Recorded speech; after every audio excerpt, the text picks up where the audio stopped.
I'm Michael Igo. I'm the Global Development Reporter at Devex, and I'm here at the Wilson Center in Washington, D.C. on a snowy day. I'm joined by Adva Saldinger, who's our Devex Impact Reporter covering the intersection of business and development. We've just heard a lot about the value of public-private partnerships for U.S. foreign aid.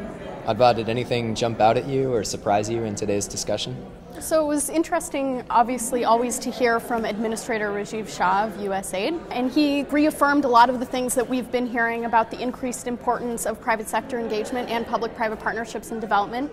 One thing that he said that I think stood out was he said that actually the majority of the partnerships that USAID engages in development are actually with local companies and local government actors, which I think is something that is under-discussed. We spend a lot of time hearing about the Coca-Colas and the Walmarts and those sort of big American corporations, but I think there is a lot more to be said for these sort of small actors, both international and local, who are also engaging in this important development work. Right. There certainly are concerns that public-private partnerships could just be an avenue for big corporations to gain access to new markets.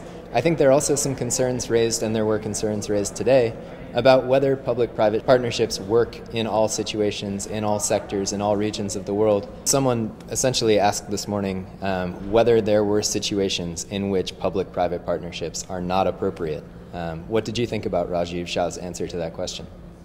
Yeah, his answer was really interesting because it was basically a flat no. Well, Dr. Shah, I'd like to ask you, do you think there are some areas where the private sector shouldn't be involved in this part of the development package that we are putting out as the U.S. government?